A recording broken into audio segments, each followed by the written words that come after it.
Boa noite, meus amigos. Estamos aqui de volta. Vamos começar ouvindo esta música. Isso aí que vocês estão ouvindo é o hino nacional da Hungria, que há algum tempo atrás comemorou-se o cinquentenário da Revolução Húngara. Nós mal fizemos uma menção aqui, então um pouco tardiamente, prestando essa homenagem aos vítimas da invasão soviética. Aliás, é um dos mais belos internacionais do mundo.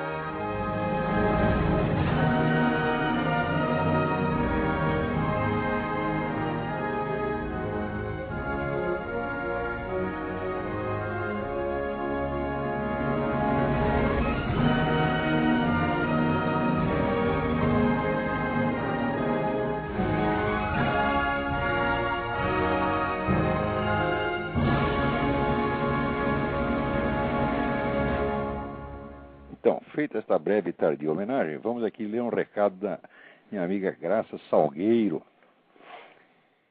Há aqui no Brasil uma verdadeira legião de sábios analistas que enchem os sites, blogs, páginas de jornal e grupos de debates com a ideia de que está havendo uma cisão ou estremecimento das relações entre Lula e Chaves.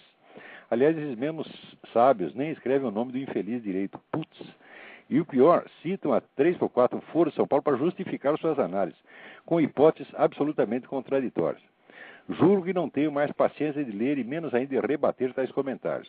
E o que me enche mais o saco é que tenho recebido zilhões de repasses dessas peças de desinformação, como se quisessem me ensinar aquilo que estudo com afinco e seriedade e ao qual ninguém dá bola. Só acreditam e divulgam o que os estúpidos palpiteiros queridinhos escrevem. Já estou chegando muito próximo do ponto de mandá-los todos tomar no cu, como você tem sugerido, mas não quero perder a linha.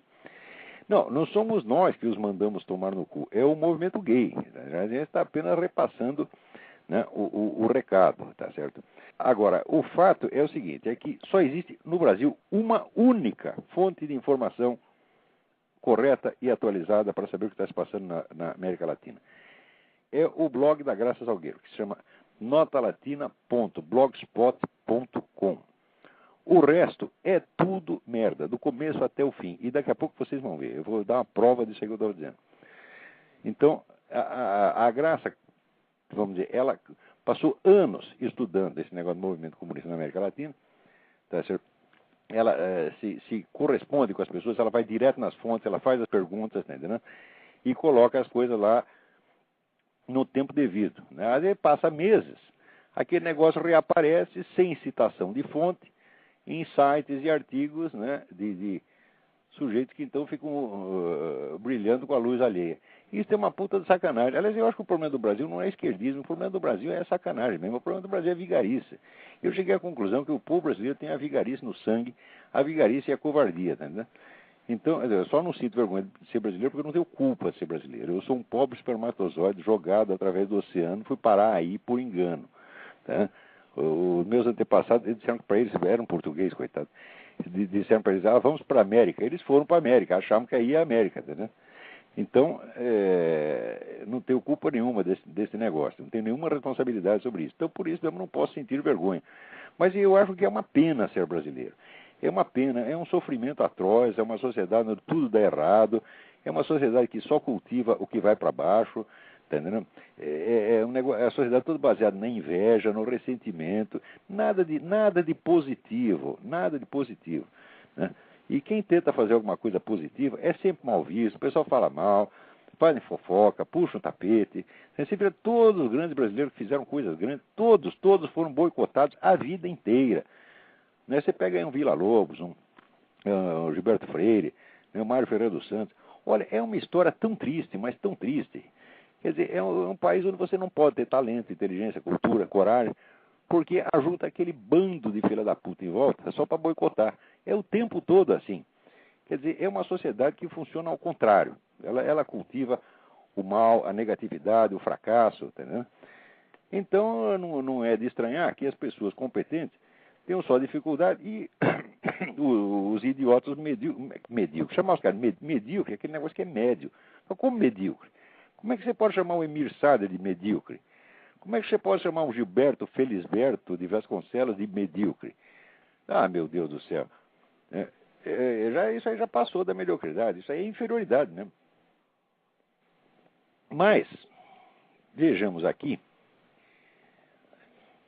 vocês sabem que esse negócio do conflito Lula-Chaves, esse negócio foi inventado aqui pelo governo americano, quer dizer, foi uma estratégia genial concebida, porque aqui também tem um bando de picareta, né?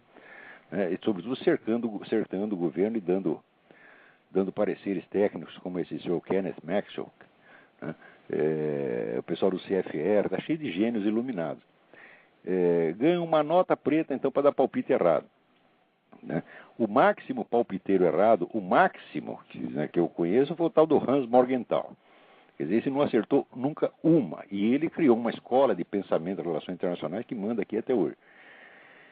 Que acreditava que o sujeito agente do processo político internacional são os Estados, sempre os Estados. Né? Então, uma entidade como o Movimento Comunista Internacional não existe. Só existia, assim, a União Soviética. Quando a gente lê aqui, vamos dizer, a polêmica anticomunista dos anos 50, a gente vê que era toda centrada no fato de que o movimento comunista era um braço da União Soviética. Então, é por isso que eles não entenderam, que a hora que acabou a União Soviética, eles acharam que o movimento comunista ia acabar automaticamente. Falaram, não, o movimento comunista não tem nada a ver com a União Soviética, ele transcende a União Soviética, ele criou a União Soviética e pode sobreviver. Ele já existia mais de 50 anos antes dela, ele a criou e ele sobrevive à morte dela. Agora, como o gênio iluminado diz que só os Estados agem, então não dá para entender o processo. Agora, tem gente que, vamos dizer, que coloca esse Morgenthau nas alturas, como se fosse um gênio. Era uma besta quadrada. Esse é o tal do George Kennan, que o pessoal também acha que era o grande teórico da Guerra Fria que inventou a teoria da contenção. O negócio é conter o comunismo. Bom, se você contém o comunismo, ele progride dentro das suas fronteiras, que é exatamente o que aconteceu. E ele continua podendo enviar agentes, espiões, para fazer medidas ativas de subversão cultural em tudo quanto é lugar. Então esse camarada achou que estava fazendo algo contra o comunismo e o que ele fez foi sentar e não fazer nada, absolutamente nada. E, bom, então, um desses gênios aí, um ou vários, soprou na orelha do George Bush e o Lula era um bom sujeito, o Lula era um democrata, era um amigo dos Estados Unidos e que podia ser jogado contra o Chaves na base do interesse nacional brasileiro. Fala, bom, se você for calcular matematicamente, em termos empresariais, né, existe, de fato, interesses conflitantes entre o Brasil e a Venezuela. Só que quem disse para vocês, e quem disse para esses cabeças de toicinho, que o Lula está identificado com esses interesses nacionais? Ele pode até defender o interesse nacional quando isso não o prejudica, quando isso não prejudica o Foro de São Paulo, quando não prejudica a estratégia da esquerda latino-americana. Quer dizer, quando os interesses coincidem, então ele defende o interesse nacional. Quando não coincide, ele fica do lado da esquerda latino-americana e foda-se o interesse nacional. Ademais, existe sempre aquele negócio, com a Farc não se brinca. O Lula tem um compromisso assinado com as Farc, o compromisso de se opor a todo mundo que combata as Farc. Ele qualificou todo combate às Farc é chamado de terrorismo de Estado. Tá certo? Ele assinou um papel dizendo isso. Depois disso, ele não pode voltar atrás. Porque tem uma turminha do Partido Socialista lá na Colômbia que apoiou a Farc durante um tempo. Depois voltaram atrás. A Farc matou toda a liderança do partido da mesma noite. Então, vocês já ouviram aquele negócio mineiro. Quem tem cu tem medo. E o Lula, vamos dizer, certamente, ele gosta muito mais da sua própria pessoa, tá certo? Do que dos interesses nacionais. Então, não é uma questão do que o Lula pensa ou deixa de pensar, é o do que pode materialmente e do que ele não pode. Então ele não pode pisar no calo das Farc.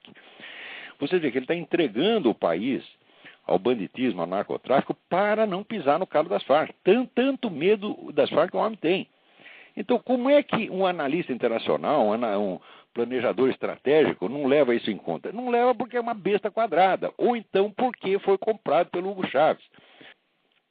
Então, espera um pouquinho, tem alguém na linha aí. Alô? Alô? Alô, Olavo? Eu? Tudo bom? Tudo bem? Você estava falando aí da questão do Hugo Chávez e do Lula, né? Que o Lula defendeu o Congresso contra o Chávez, né? Defendeu nada, depois chegou na Inglaterra e disse, o que ele disse na Inglaterra? Saiu na BBC e a Graça Salgueiro está dando lá no Blogspot, no Nota Latina. O Lula é um parceiro, não é um perigo. E aqui tratar o Celso Amorim, dizendo, não, tudo isso são nuvens passageiras, no fundo está tudo bem, você está entendendo? Né? Como diz, depois eles dão uma trepadinha e fica tudo certo, tá entendendo? É essa a mentalidade. Né? É briga de marido e mulher, depois resolve na cama, tá entendendo? Eu vou fugir um pouquinho do assunto. Aqui, a gente estava falando há 2 semanas da questão do que será que o Papa falou pro Lula para ele tirar o aborto de pauta. Não foi só uma estratégia para depois voltar quando a imagem do Papa no Brasil tiver claro. desvanecido? Não tem a menor dúvida, não tem a menor dúvida. O Lula não foi sincero nisso aí. Ele apenas disse, este não é o momento de discutir aborto. Quer dizer que o Papa foi lá, fez alguma pressão em cima dele, e ele recuou um pouquinho, mas dar um passo para trás para dar 2 para frente, nós sabemos disso. Agora, o fato de conseguir fazer ele dar um passo para trás já é uma grande coisa. O que o pessoal da igreja tinha que fazer, se tivesse vergonha na cara, é aproveitar esse momento, tá entendendo? E aí lançar um fronte anti-abortista pesado. Mas ninguém vai fazer nada, tá entendendo? O Brasil só tem boiola, porra. Outra coisa, Olavo, você conhece o historiador John Lukács? Conheço, muito bom. Então, saiu uma tradução de um livro dele aqui no Brasil, pela Civilização Brasileira, e aí a orelha do livro, né, do editor, faz todo mundo que lê aquilo lá pensar que ele é um militante anti-Bush, como se existem outros. Que isso? Na verdade, John Lukács é um puta conservador? Então, mas fala que ele é crítico do Bush. É lógico que ele é crítico do Bush. Eu acho o Bush em cima do muro, por isso ele é o crítico, exatamente, ele é o crítico como eu sou um crítico. Eu acho que o cara é meio vendido, tá entendendo? Não sei se é meio vendido, ou se tem um rabo preso, eu não sei, mas eu sei que ele sempre dá um cravo na ferradura. Ele é um tucano, ele é um murista. Tá certo? E é por isso mesmo que ele está se ferrando. Porque o eleitorado conservador aqui é muito exigente. Eles votam no cara e dão um crédito de confiança. Se o sujeito depois mija fora do pinico, tá entendendo? Eles ficam loucos da vida. Como agora já saiu um monte de livro aqui acusando o sujeito abertamente de ser um traidor. Então é nesse sentido que o Lukács critica. O Lukács é um sujeito bastante conservador, é um dos melhores cérebros aqui do movimento conservador aqui. Agora, aí no Brasil eles fazem isso. Não teve aquele livro do Alain Besançon que o tradutor e prefaciador inverteu o sentido do livro completamente? Que aliás, foi o Marquês de Sade, foi o tradutor e prefaciador do livro, e na orelha do livro fazia a mesma coisa, invertia, dizia exatamente o contrário do que estava escrito dentro do livro. Como o brasileiro só lê orelha e título, se tanto, então pronto, é o que vale. Quer dizer, os caras conseguem usar até o John Lukács. Eu estou falando isso é tudo um bando de filha da puta, como nunca houve, rapaz. O Brasil de filha da puta por depois que eu procura a edição da Civilização Brasileira. Civilização Brasileira? Pô, essa editora já é intrinsecamente picareta. Era a editora mais comunista que tinha. Olha, o fundador, presidente da Civilização Brasileira, Enio Silveira, pouco antes de morrer, ele fazia uns 3 ou 4 meses antes dele morrer, ele disse para mim, e nota que os caras que estão morrendo não está na hora de mentir, ele disse para mim que durante todo o tempo da ditadura militar, a editora dele viveu de dinheiro do governo. Ele disse que assim, quando a situação engrossava, a gente ia lá no Uberi, pedia um dinheirinho e ele soltava. Você está entendendo? É isso aí, no Brasil tudo picaretagem. Não foi a Civilização Brasileira que o Mir Sader meteu a mão? Não, eu não sei. Não foi, foi uma fundação. Que aquele outro sujeito da esquerda que eu esqueci, o César Benjamin. César Benjamin disse que eles fizeram lá uma fundação e o Emir Sader se aproveitou da ausência dos colegas, que os colegas tinham viajado, e fez lá um convênio da fundação com a editora dele mesmo, que é a Boitempo. Ah, é verdade, isso mesmo. Pois é. Você vê, são todas pessoas honestíssimas, são os fiscais da moralidade nacional, é o novo sacerdócio, o novo clero. Daqui a pouco as pessoas lá estão lá se confessando e comungando na mão do Emir Sader. Né? Então, Olavo, só uma última coisa, eu queria fazer uma propaganda aqui do site do Padre Paulo Ricardo, que eu acho que todo mundo que escuta o seu programa vai gostar. Esse site é bom, eu já vi. Diga aí, dá o endereço. www.padrepauloricardo.org. Peraí, repete, por favor. www.padrepauloricardo.org. Ponto, moleza. padrepauloricardo.org. Vale a pena, eu já dei uma olhada, ela gostei muito. É isso aí, Olavo, muito obrigado. Obrigado a você, parabéns ao Padre Paulo Ricardo pelo site. Então vamos Até mais. Continuando aqui, né? Estava falando esse negócio de Lula Chaves, isso aí foi uma ideia idiota que meteram na cabeça do George Bush. E note bem, ele está no fim do segundo mandato, ele está queimado com a opinião pública, ele quer... O que ele quer fazer? Ele quer resolver problemas de longo prazo? Não, problema de longo prazo ele já tem na área lá do Oriente Médio, então ele já está fazendo, e eu acho que está fazendo o melhor que pode lá. Agora, na América Latina não, ele quer mostrar serviço, varrer a poeira para baixo do tapete, né, e sair da presidência deixando a impressão de que ele fez alguma coisa. Então, está fazendo esta maquiagem de jogar o Lula contra o Chaves, na base do negócio do etanol, essa coisa toda, e volta, ele sai, faz essa viagem e volta para casa dizendo, tá vendo, joguei um contra o outro, eu sou espertalhão. Tá. Mas é tudo farsa, ele não jogou ninguém contra ninguém, não aconteceu porra nenhuma. O cara, enquanto o Bush está aí, o Lula se faz de amigo da América e assina lá um acordo de etanol, que aliás é bom, o acordo de etanol é bom para o Brasil, é bom para os Estados Unidos, e para a Venezuela não fede nem cheiro. Tá? A Venezuela não vai deixar de vender petróleo por causa disso. E então o Bush sai cantando vitória de que fez uma grande obra diplomática aí na América Latina. Não fez nada. Né? Agora, veja, o pessoal fica tudo preocupado, né, com Venezuela, mas existem coisas piores acontecendo aí na América Latina e ninguém diz uma palavra. Eu vou ler aqui para vocês uma mensagem que eu recebi da senhora Maria del Mar Barcala, que é chefe de gabinete do deputado equatoriano Luiz Fernando Torres. 2 semanas atrás, eu estive em Washington para encontrar esse doutor Luiz Fernando, e ele me contou mais ou menos o que estava acontecendo no Equador e por que ele estava aqui. E eu pedi, então, que ele me mandasse um resuminho do que estava passando. Então, e prometi divulgar isso aí no Brasil. Então, eu vou ler a carta para vocês. Em nome do Dr. Luiz Fernando Torres, lhe expresso sincero agradecimento pela solidariedade e ajuda prestadas pelo senhor à causa republicana e libertária do Dr. Torres. A situação no Equador tende a deteriorar-se, pois a perseguição política movida pelo presidente, o presidente Correia, se aguçou frente aos líderes da oposição e aos proprietários de meios de comunicação, contra os quais o próprio presidente da República está promovendo processos penais por sedição. O recente escândalo sobre a manipulação do pagamento dos juros da dívida externa equatoriana golpeou, de algum modo, tanto o presidente quanto o seu ministro da Economia, Ricardo Patinho, antigo combatente na Nicarágua e fiel seguidor de Chávez e Castro. Comoveu o país o vídeo em que ele aparece reunido com intermediários de vendedores de seguros de título da dívida externa para comprometer-se a assustar o mercado, prestem atenção, comprometer-se a assustar o mercado e provocar ganhos entre 50 e 150 milhões de dólares a fim de fevereiro de 2007. Quer dizer, parênteses, esse filho da puta foi filmado, tá certo? Prometendo manipular o mercado para dar aos amigos deles um ganho de 50 a 150 milhões de dólares. Isto foi filmado e esse deputado Luiz Fernando Torres divulgou o negócio. Daí continua a carta.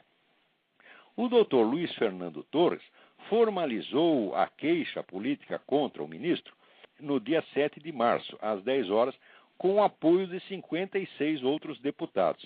Nesse mesmo dia, às 16 horas, ele foi destituído do Congresso com outros 56 legisladores de oposição. Por ter lutado contra as máfias internacionais socialistas beneficiárias da especulação financeira, o Dr. Torres foi despojado do seu cargo de legislador da República e dias depois foi incriminado por delito de sedição por uma fiscal manipulada que chegou a pedir, inclusive, uma ordem de prisão preventiva com o propósito de que o Dr. Torres e outros 23 legisladores de alta importância nacional não pudessem sair do país. Os juízes estão julgando o caso, não se atreveram até agora a tramitar o pedido da fiscal. Em todo caso, não é raro que sejam pressionados para o governo para evitar que o Dr. Torres, junto com a legisladora Glória Galhardo, continue levando à opinião pública todos os escândalos do ministro Patinho. Veja você a carta da dona Maria del Mar Barcala, ao qual agradeço por ter me mandado esse resumo que eu havia pedido. Eu conversei com o Dr. Luiz Fernando Torres, me pareceu uma pessoa de uma sinceridade extraordinária, um homem simples, sem presunção nenhuma, que faz uma análise muito objetiva da situação na América Latina. Me pareceu uma pessoa muito digna e correta, tá certo? E este caso aqui é realmente grave. Quer dizer, se esse ministro, Ricardo Patinho, foi filmado, né, prometendo uma coisa dessa, prometendo manipular o mercado para fazer os cupinchas dele ganhar dinheiro, esse ministro tinha que estar na cadeia. Em vez disso, o que acontece? 56 deputados são caçados. E não se fala nada disso na mídia brasileira. Não sai uma palavra a respeito disso. Quer dizer, parece que o único perigo que existe na América Latina é Hugo Chávez. Se livrou de tirar do Hugo Chávez, está tudo uma maravilha. Está tudo uma maravilha, nada. Quer dizer, o movimento esquerdista latino-americano é um só, é um movimento unitário, ele tem uma estratégia global, tudo combinado, tudo articulado, e articulado há quase 40 anos. Antes de existir formalmente o Foro de São Paulo, já existia essa unidade estratégica, desde o tempo do Fidel Castro, com a OLAS, Organização de Solidariedade Latino-Americana, tá certo? Onde, desses canalhas todos, os que têm idade para isso já estavam lá, e agora continuam no Foro de São Paulo, tá certo? Isso é um bloco, vamos dizer que a diferenciação regional é, na verdade, muito pequena, é uma questão de estilo, tá certo? Então, o Chávez tem esse estilo bufão, né, palhaço, etc. Então, ele chama mais a atenção. Mas tem gente fazendo coisa pior. Quer dizer, você caçar 56 deputados para proteger um ministro, obviamente, corrupto, contra o qual existe uma prova filmada, ora, vá pra merda, o que é isto, porra? Tá certo? Isso é, de certo, a coisa mais grave que tem acontecido na América Latina nos últimos 20 anos. E essas coisas aí que vocês chamam de jornal, que para mim é papel higiênico impresso, né, não dão uma linha. Aí, cadê aí a grande mídia? Cadê o Globo? Cadê o Estadão? Cadê a Folha? O que estão fazendo, porra? Para que serve todos vocês? Não serve para absolutamente nada. Vocês são todos estelionatários. Isso é o estelionato jornalístico. Vocês conseguiram enganar o povo brasileiro durante 16 anos com o negócio do Foro de São Paulo. Daí, como eu comecei a insistir, falei, daí não dava mais para esconder, tá certo? Então, de repente, eles pegam a palavra, a expressão Foro de São Paulo e começam a usar em outros contextos, como se fosse um órgão inócuo, tá certo?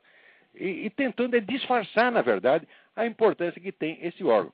Quer dizer, vocês, com esses jornalistas que você tem no Brasil, vocês estão na mão de vigaristas.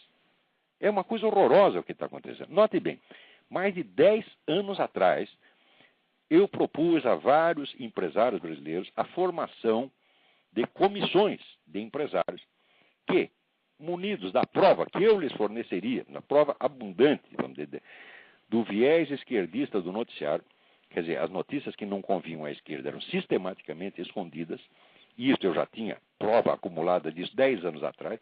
Falei, eu entrego para vocês um dossiê, vocês fazem uma comissão de empresários, vocês vão visitar os diretores de jornais e pressioná-los, dizer como é que é isso.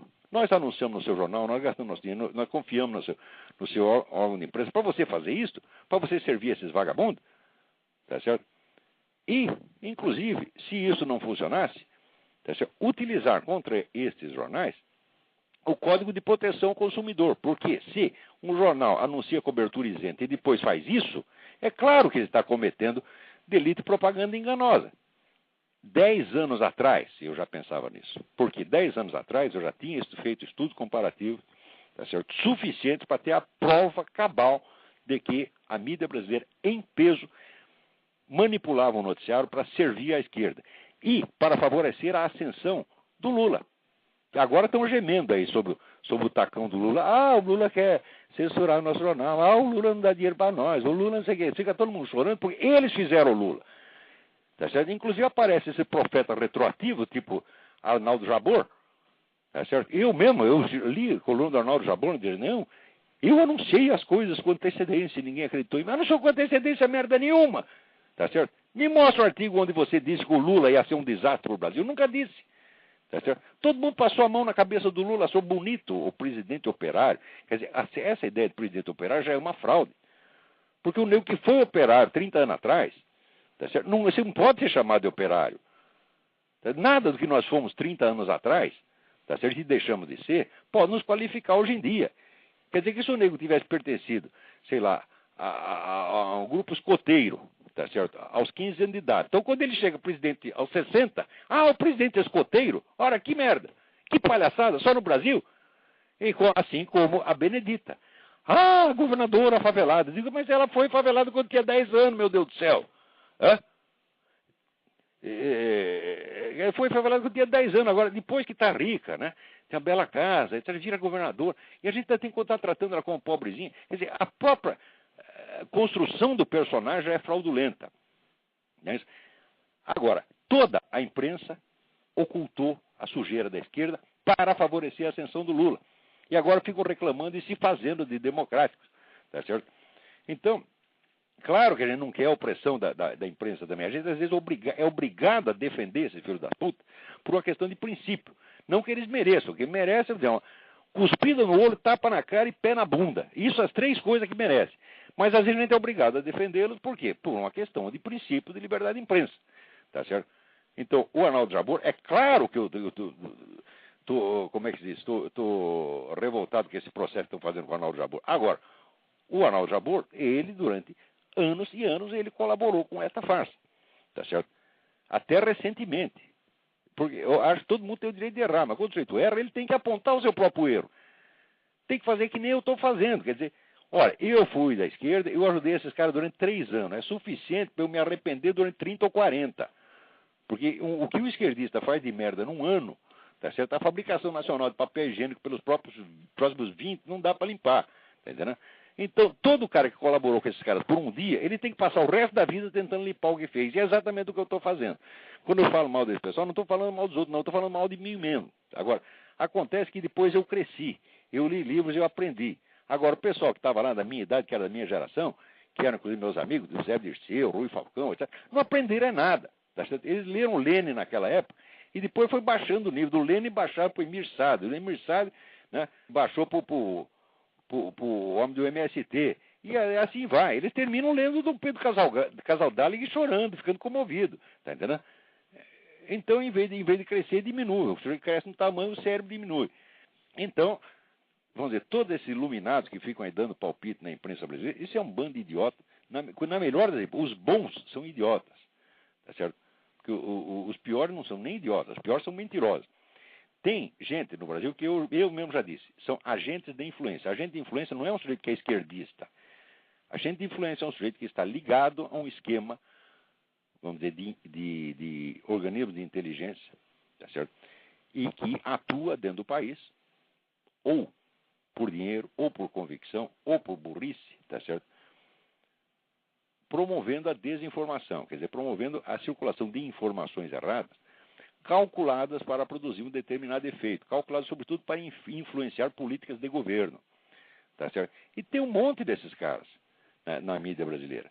Tá certo? E considerá-los jornalistas é um assinte, porque isso não é jornalismo. Se você é agente de influência, ele é um profissional da área de inteligência, ele não é um jornalista. Então, viram aqui a situação no Equador, né? Ainda vou escrever sobre isso. Mas como acabei de receber isso, achei que tinha obrigação de passar isso para vocês. Agora aqui também alguém me manda, né, uma notícia aqui. As Farc, Forças Armadas Revolucionárias da Colômbia, anunciaram que não vão libertar prisioneiros políticos, apesar do governo se dispor a soltar guerrilheiros da organização. A decisão do presidente Álvaro Uribe foi muito questionada no país. Na semana passada, o colombiano anunciou a libertação de 200 guerrilheiros das Farc. Mesmo com o impasse, Uribe manterá o gesto unilateral. As Farc taxaram o movimento de falso. Os rebeldes, olha aqui, isso aqui é o site Terra. Quer dizer, em vez de chamar os caras de narcotraficantes, de bandidos, sequestradores, chamam os rebeldes. Não é bonito? Né? Olha só. Os rebeldes afirmam que os presos que o Uribe pretende salvar são desertores ou civis injustamente acusados. Né? Então, está vendo o que dá negociar com essa gente? Dá isso. Quer dizer, quando você topa a exigência deles, eles usam aquilo mesmo para cuspir na sua cara, como estão fazendo com o Uribe. Agora, o movimento internacional organizado contra o Uribe, inclusive representado neste país, tá certo, por esses filhos da puta, Kennedy, Al Gore, etc., tá certo, é uma coisa monstruosa. Porque toda essa gente está comprometida com as Farc. E olha que e não é sem motivo, porque as Farc têm dinheiro aqui eu sei que a Farc tem dinheiro na Bolsa de Mercadoria de Nova York. Tanto tem que é por isso que o ex-presidente, o Filipe Grasso, foi lá para trocar beijinho com o presidente da Farc. Foi uns anos atrás, era o Manuel Marulanda Gomes. Agora é um outro cara que eu não sei quem é. Me escapou o nome agora. Então, a rede de interesse que existe de Farc, Hugo Chávez e esta putada aqui do Congresso americano é um negócio monstruoso. Mas basta você investigar, se arranha um pouquinho a superfície, já aparece as conexões. Agora, o fato é o seguinte, o Uribe, com todos os defeitos que tem, eu acho que o único defeito do Uribe é, às vezes, você fazer concessão demais, tá certo? E fazer de conta que não sabe aquilo que ele sabe. Por exemplo, as conexões do PT com as Farc, ele faz de conta que ignora. Né? Quer dizer, quando ele erra para o lado de ser bonzinho com a esquerda. Apesar de todos os defeitos, o fato é o seguinte, é o único presidente da América Latina que tem 80% de popularidade. Tá certo? Quer dizer, é um presidente no qual o seu povo confia. E ele tem autoridade, e a Colômbia é um país soberano, e ele realmente representa a Colômbia. Tá certo? E é por isso que os outros não gostam dele. E vão fazer o diabo para queimar a reputação dele. E pior, o pessoal de mídia vai tudo acreditar e vai tudo repetir. Qualquer merda que se invente contra o cara, todo mundo vai repassar como se fosse verdade absoluta. Muito bem. Então, vamos aqui. Agora, no Brasil, segundo me passa aqui a informação, a Cristina Fontenelle, né, inventaram aqui um movimento que se chama... Como é que é o negócio aqui? É o Brasil para Todos. É um movimento que visa atirar das repartições públicas, etc., todos os símbolos cristãos que haja ali. Se tem um crucifixo, tem que tirar. Tá certo? Então, isso aí, vamos dizer, tem representantes de várias religiões. Muçulmano, budista, religião africana, é todo mundo que o Brasil é de todos. Ora, é de todos uma pinóia. Em primeiro lugar, que esse negócio de justiça igual para todos, isso é uma invenção cristã. Se você me mostrar um único país, vamos dizer, uma única cultura criada por essas outras religiões, onde o cristão seja tratado em pé de igualdade com eles, eu talvez até concorde, mas isso nunca aconteceu, nem vai acontecer. Tá certo? Porque a única civilização que tem ideia de uma justiça superior, vamos dizer, às divisões culturais, raciais, etc., foi a cristã. Quer dizer, a cristã ensinou isso para vocês e ela está praticando. Agora, por que tem que tirar um crucifixo? O que você quer dizer com isso? Você quer dizer que se o juiz for cristão, ele não vai julgar com justiça o sujeito que for budista ou muçulmano, etc. Ele vai julgar com justiça. Quem não vai julgar com justiça é vocês. Porque, por exemplo, nos países muçulmanos, o cristão é um cidadão de segunda classe, ele não tem direito a cargo público, ele não tem direito sequer a pregar a sua religião na rua, tá certo? Se for pego lendo a Bíblia em voz alta, vai pra cana. É esse o direito que tem. E quer saber o que eu acho? Eu acho que, por exemplo, num país de maioria cristã, o muçulmano tem que ter só os direitos que no país de origem dele se dá aos cristãos. Eu acho que tinha que ser olho por olho, dente por dente. Tá certo? O que eles fazem lá, ele tem que fazer aqui exatamente igual. Não precisa cortar a cabeça, nada, mas a formulação jurídica de acesso. Da onde você vem? Eu venho do Irã. Quais são os direitos que o cristão tem lá? Tem essas, então são esses os direitos que você vai ter aqui. Porque senão você transforma todo o aparato jurídico numa arma da guerra assimétrica. E esses filhos das putas sabem explorar isso.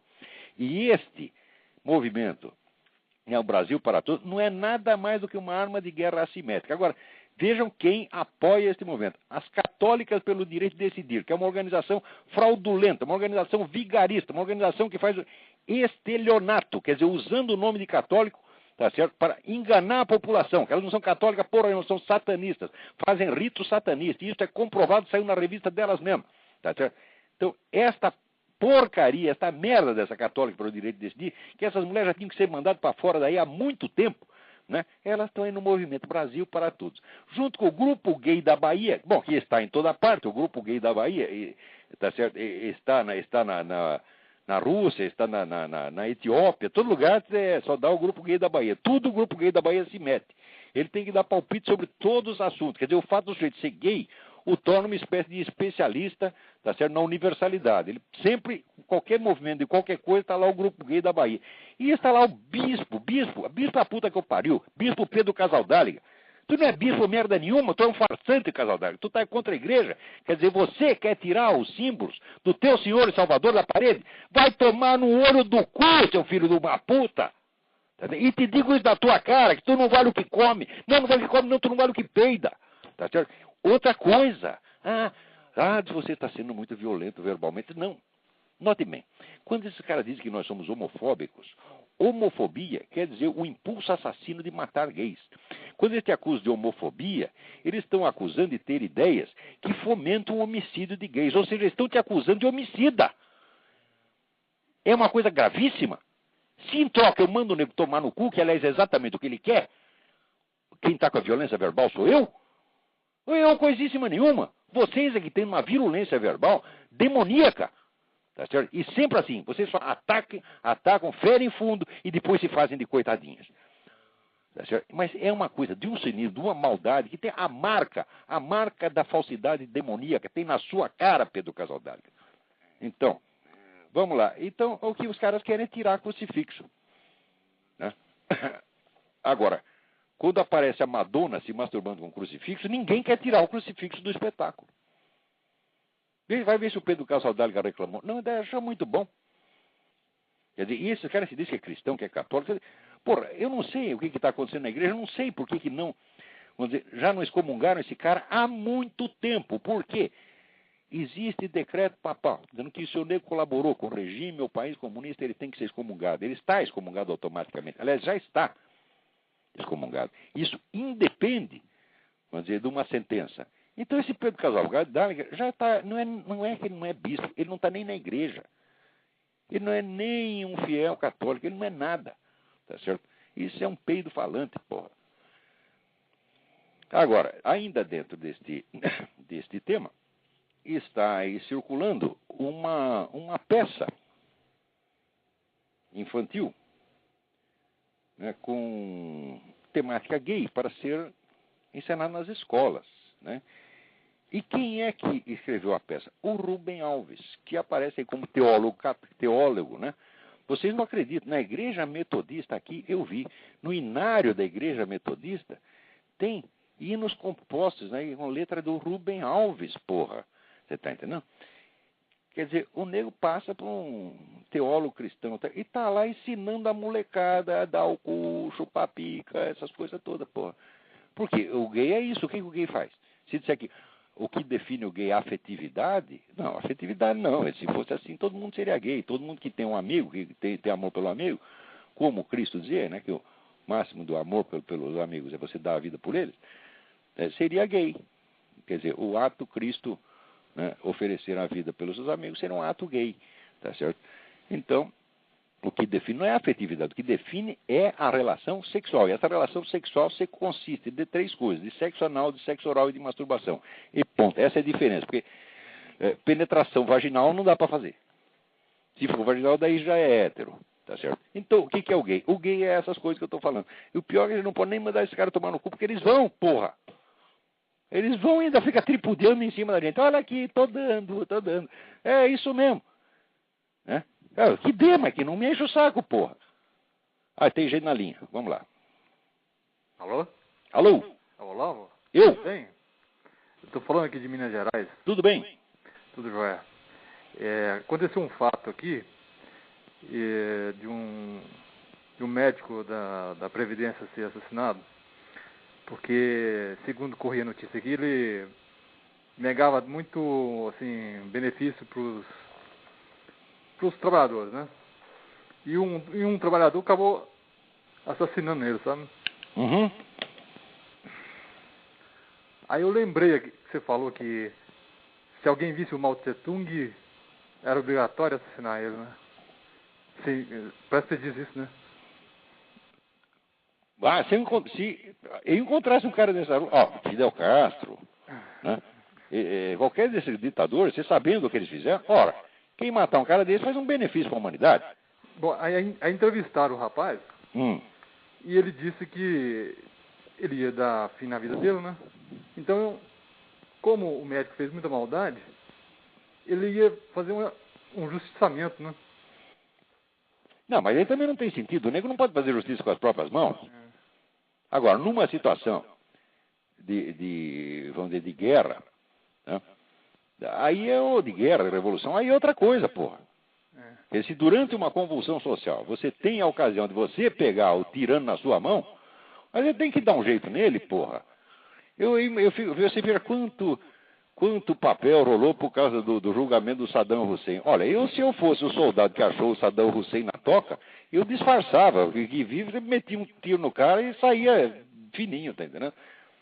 Falando, você viu o Saddam Hussein lá? Não tinha Saddam Hussein nenhum. Pronto. Tá entendendo? Resolvi um problema. Você veja, aquele negócio, por exemplo, julgamento de Nuremberg, quem quis o julgamento de Nuremberg foi Stalin. Tá certo? Para fazer um espetáculo, porque Stalin tinha o dom do espetáculo. O Churchill achava assim, se você pegar os líderes nazistas, mata na hora, julgar porra nenhuma, dá-lhe um tiro na cuca e pronto, acabou, resolve o problema. É muito mais simples e prático. Era o que tinham que ter feito. Agora, vai fazer esse julgamento, você vai gastar um montão de dinheiro, vai ser um espetáculo, e você só vai julgar peixe pequeno. Então, agora, esse cara aí não, ele fez uma coisa meramente pessoal, você está entendendo? Não é um conflito. Quando você está agindo numa escala grande, numa escala de conflito de Estado, numa escala de revolução, de guerra, é uma coisa. Agora, quando você está num conflito pequeno, aí você tem que submeter a lei, pô.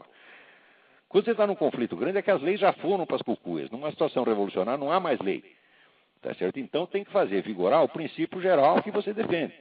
Mas, numa situação onde existe a lei, existe a justiça, tal, o cara não tem nenhum direito de fazer justiça pelas próprias mãos. Eu, por exemplo, se encontrar o Dom Pedro Casaldáliga na rua, eu não tenho direito nenhum de bater nele. Eu acho isso sumamente errado. Eu acho que eu devia ter não só o direito, como eu devia ser pago para bater nele. Mas eu não posso pela lei e não vou bater nele, lamentavelmente. Quer dizer, se eu ficasse no auge da fúria, eu posso no máximo dar o cuspido no olho dele, tá entendendo? Mesmo assim ele vai me processar por causa disso. Agora, mandar tomar no cu, eu mando. Tá bom, obrigado. Tá bom? Obrigado, hein? Obrigado, um abração. Um abraço. Então, mandar tomar no cu a gente pode, porque esses caras, eles soltam o tempo todo ofensas horrorosas contra os outros. Ofensas que são, vamos dizer, imputações criminais. E quem quer que me solte uma imputação criminal em cima, eu tenho o direito de, no mínimo, mandá-lo tomar no cu, mandá-lo a puta que pariu, ou coisa desse tipo. Tá certo? Porque imputação criminal é um crime gravíssimo. Tá certo? No máximo, vamos dizer, compara o crime dele com o meu, ele faz um crime de calúnia, que me atribui um crime, e eu faço um crime de injúria, que é mandá-lo a merda. Pronto. Ele está ganhando ainda. Agora, vocês, por favor, não deixem de ler no site do Júlio Severo o caso desse pastor de Santa Catarina que está lá sendo oprimido, perseguido, é o pastor Ademir Kreutzfeld, de Santa Catarina. Andou falando lá negócio de gay, o pessoal não gostou e já estão oprimindo a vida dele. Agora, não pense que esses casos são isolados, por quê? A presidência da República já criou uma corporação policial especial para defender os defensores de direitos humanos. Você sabe o que é isso? Essa corporação, ainda estou aguardando informações mais corretas, sei que o decreto já foi assinado, já foi publicado, já está em vigor. Como está indo na prática a constituição dessa corporação policial, eu vou informar a vocês, espero eu, no próximo programa. Tá certo? Mas a corporação já existe, isto é, uma polícia para defender os bandidos, tá certo? E também, evidentemente, uma polícia para impor mano militare essas novas leis anti-homofóbicas, etc, etc. Tá certo? Então, preste atenção, leiam um artigo que eu publiquei essa semana no Diário do Comércio, as consequências mais que previsíveis, e vocês vão entender do que eu estou falando. Quer dizer, esse negócio dessa lei, quer dizer, a desculpa é proteger os gays contra a homofobia. Homofobia foi definida como o temor e ódio irracional aos gays, compreendido como causa de crimes cometidos contra os gays, de crimes de homicídio. Quer dizer, isso foi lançado por um psiquiatra que estava estudando a violência assassina contra os homossexuais. Então ele lança esse conceito de homofobia, né, que seria, vamos dizer, um ódio com o sujeito de um outro por motivo da orientação sexual dele e que o induz ao homicídio. Tá certo? Então, eu não sei se esse conceito, vamos dizer, se ele corresponde a uma realidade. Mesmo nesses casos de homicídio, tá certo? Quer dizer, eu não sei se ele constitui uma entidade clínica identificável, tá certo? Mesmo dentro do movimento gay, uns dizem que sim, outros dizem que não. Agora, antes de comprovar se existe a homofobia no sentido literal do termo, eles fazem ampliação metafórica e chamam de homofóbico todo mundo que tem alguma coisa contra o homossexualismo ou até que tem algo contra o movimento gay.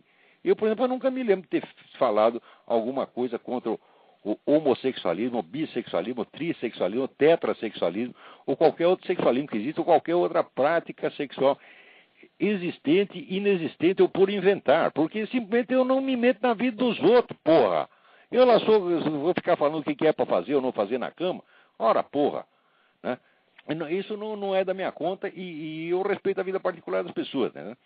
Agora, eu falo contra o movimento gay enquanto ideologia, enquanto fórmula de poder. Isto basta já para eu ser chamado de homofóbico. Então isso é ampliação metafórica, na qual você dá conotação criminosa a uma simples ideia política. Então, se passar essa lei aí, daqui a pouco o sujeito pode ser preso como homofóbico. Por quê? Porque ele tem uma oposição ideológica ao movimento gay. E isso então é considerado homofóbico. Então, quer dizer, note bem, isso foi feito para proteger gays?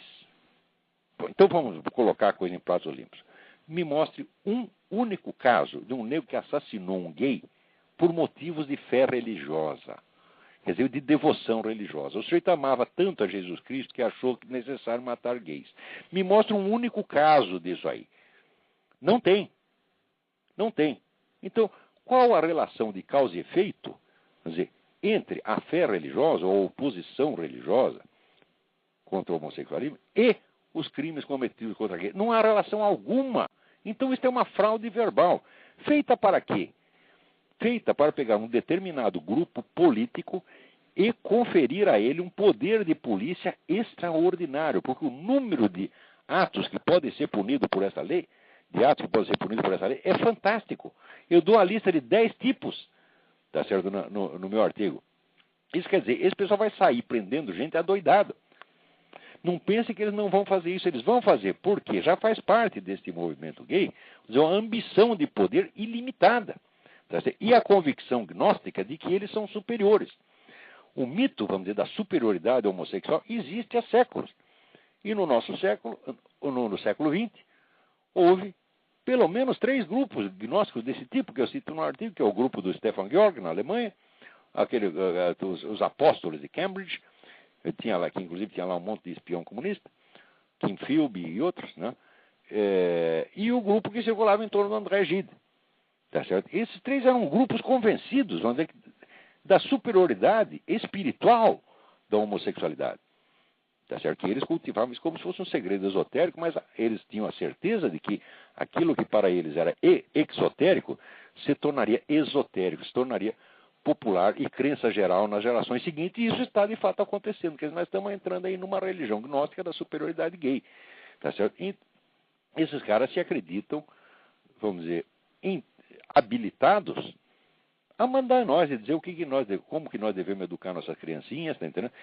Se sente habilitado a entrar na nossa casa e ensinar práticas homossexuais às crianças. Aliás, habilitado a fazer tudo isso de uma maneira tão farsesca, porque você vê, agora o empenho é para iludir as pessoas que a relação gay é igualzinho uma relação de papai e mamãe com a familhinha. Ora, porra!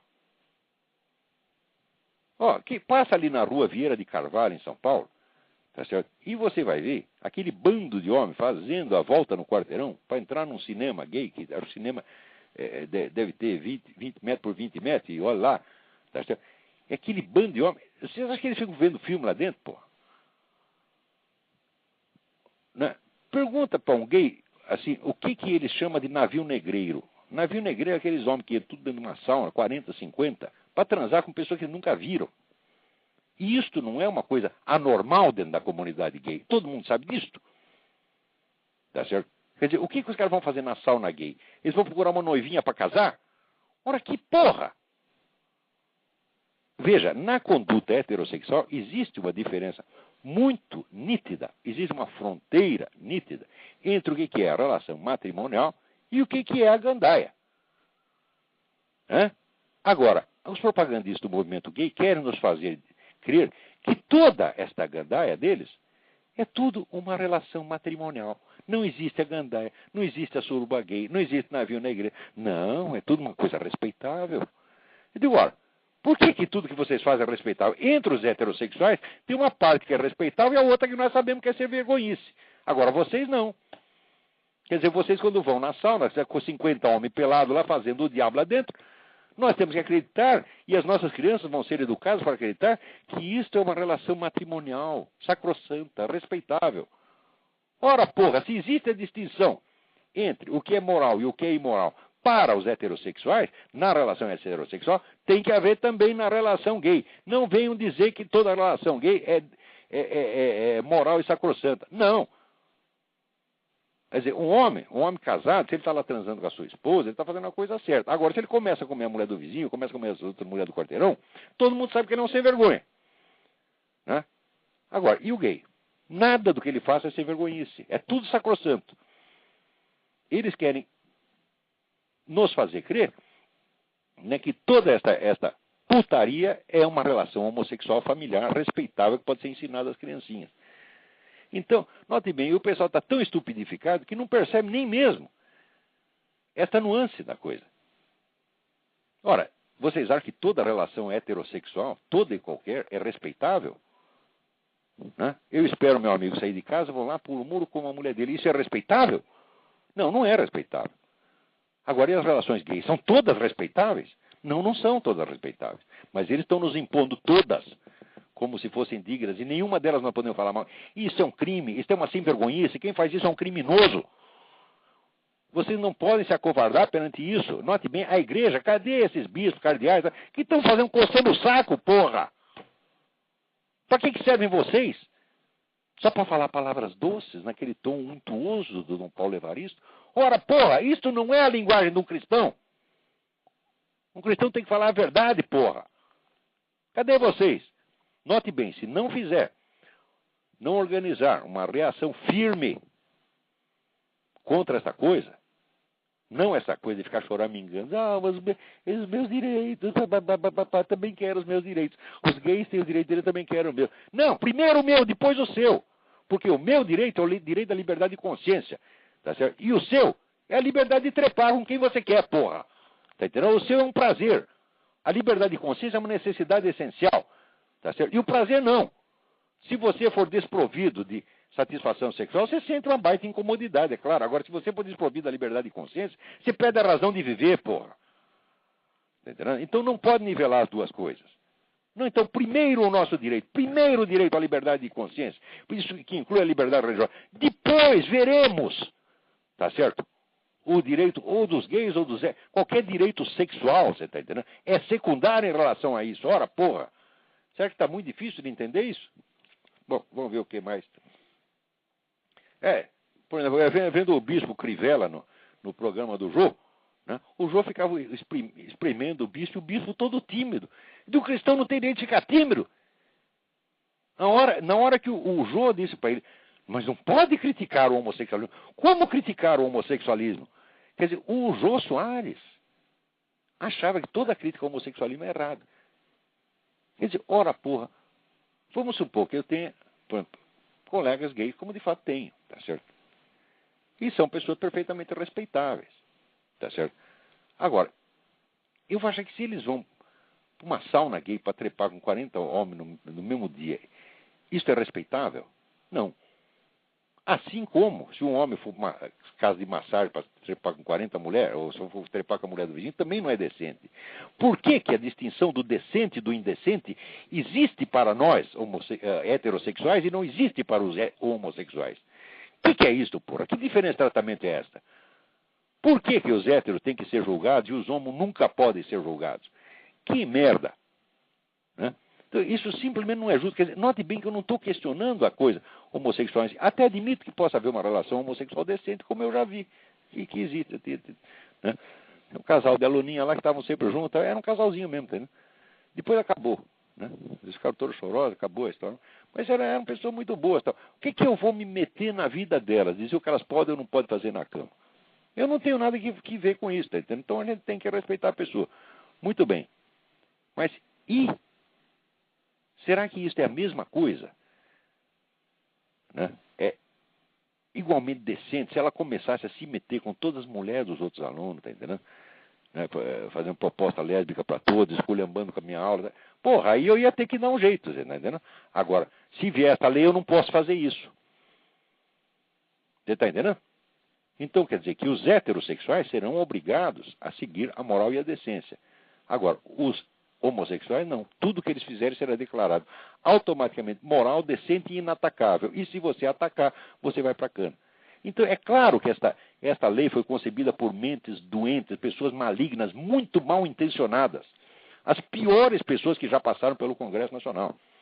Tá certo? Agora, enquanto isso, está lá o seu presidente da República recomendando, né, uma ONG gay brasileira para entrar no corpo de ONGs consultoras da ONU, que é uma picaretagem de filha da mãe, quer dizer, é um negócio para tomar dinheiro da ONU, e já está o Lula assinando embaixo. Tá certo? Então, olha, tá ruim, viu? Tá ruim. Muito bem. Só para terminar aqui, havia um cidadão aqui, Marcelo Saraiva, que me pede para escrever algo sobre o Viktor Frankl. Olha, eu já escrevi, doutor Marcelo, escrevi na revista Bravo e foi reproduzido no segundo volume do Imbecil Coletivo, que é a Longa Marcha da Vaca para o Brejo. E recentemente escrevi um artigo na primeira leitura que está reproduzido no meu site. Se você for lá no meu site, www.olavodecarvalho.org, e clicar ali Viktor Frankl no aparelho de busca, vai aparecer, se não esses dois artigos, pelo menos um deles. Eu vou ver se o outro não está. Né?